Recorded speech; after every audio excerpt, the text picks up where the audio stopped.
Bismillahirrahmanirrahim. Alhamdulillah. Wassalatu wassalamu ala Rasulillah. Syukur kepada Allah Subhanahu Wa Taala kerana kita dipertemukan lagi dalam bulan Muharram yang akan datang, yang mana kita masuk ke tahun baru, insya-Allah tahun baru Hijrah pada kali ini. Dan apabila kita masuk tahun baru Hijrah, kita biasa membicarakan tentang peristiwa hijrah Nabi Muhammad sallallahu alaihi wasallam. Apa dia hijrah ni? Apa dia hijrah ni? Hijrah ni kalau zaman Nabi Muhammad sallallahu alaihi wasallam adalah satu perintah dari Allah SWT supaya Nabi sallallahu alaihi wasallam berhijrah ataupun berpindah daripada kota Mekah menuju ke Madinatul Munawwarah yang pada waktu itu namanya Yathrib. Nabi sallallahu alaihi wasallam telah diperintahkan oleh Allah SWT dan juga para sahabat untuk berpindah daripada Mekah menuju ke Madinatul Munawwarah. Ini yang dinamakan peristiwa hijrah, peristiwa besar yang berlaku di zaman Nabi sallallahu alaihi wasallam pada tahun ke-13 kenabian. Selepas 13 tahun Nabi sallallahu alaihi wasallam berdakwah di Mekah, mengumpul kekuatan, mentarbiyah para sahabat Rasulullah sallallahu alaihi wasallam, berdakwah kepada masyarakat musyrikin Quraisy. Ada di kalangan mereka yang beriman, ada di kalangan mereka yang tidak beriman. Lalu apabila tiba masanya pada tahun ke-13 kenabian, Nabi SAW berpindah, Nabi SAW berhijrah atas perintah Allah Subhanahu Wa Taala daripada Mekah, bumi tempat kelahiran Nabi Muhammad SAW, berhijrah ke satu tempat namanya Yathrib, yang mana Nabi SAW disambut oleh penduduk Aus dan Khazraj di Madinah, dan mereka sangat gembira dengan kehadiran Nabi Muhammad sallallahu alaihi wasallam. Satu peristiwa yang panjang yang mempunyai banyak episod ataupun banyak peristiwa-peristiwa yang kita boleh ambil pengajaran daripadanya. Apa pengajaran yang kita boleh ambil?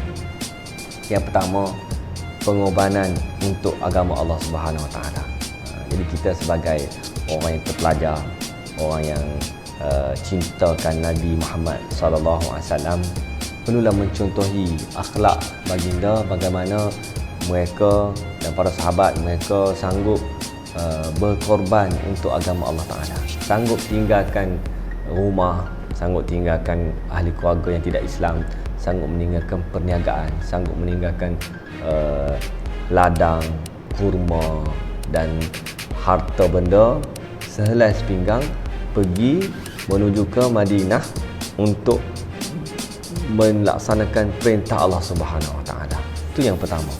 Bagaimana kita mengambil pengajaran daripada pengorbanan bagi Nabi SAW.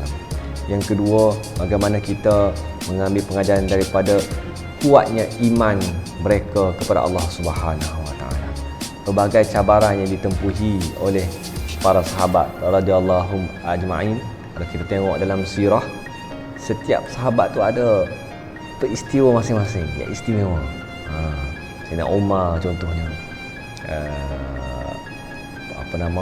Suhaib Ar-Rumi contohnya, dan beberapa sahabat lain. Setiap mereka itu ada cerita istimewa yang berlaku pada peristiwa hijrah. Sayyidina Abu Bakar contohnya bersama Nabi Muhammad SAW. Jadi kalau kita nak cerita dalam tempoh masa yang sedikit ni mungkin kita tak sempat, tapi cukuplah sekadar kita ambil pengajaran bahawa mereka membuktikan keimanan mereka kepada Allah Subhanahu Wa Taala dalam melaksanakan perintah Allah Subhanahu Wa Taala. Kita pun kena macam tu juga. Kemudian yang ketiga, hijrah.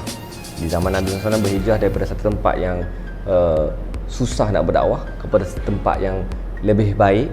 Jadi kita zaman kita sekarang ni, kita berhijrah diri kita ni daripada keburukan kepada kebaikan, daripada kejahatan kepada membuat amal-amal soleh. Kalau dulu kita malas sembahyang, kita sekarang ni hijrah kepada rajin sembahyang. Kalau kita dulu malas sedekah, kita berhijrahkan diri kita ni supaya kita rajin bersedekah. Kalau kita ni dulu tidak taat kepada kedua ibu bapa, kita berhijrahkan diri kita ni, memindahkan diri kita ni daripada alam yang tidak baik kepada taat kepada kedua ibu bapa kita. Dan inilah antara hikmah ataupun pengajaran yang kita boleh ambil daripada peristiwa hijrah. yang mana insya-Allah mudah-mudahan Allah SWT memberikan hidayah kepada kita untuk mengambil iktibar daripada peristiwa hijrah.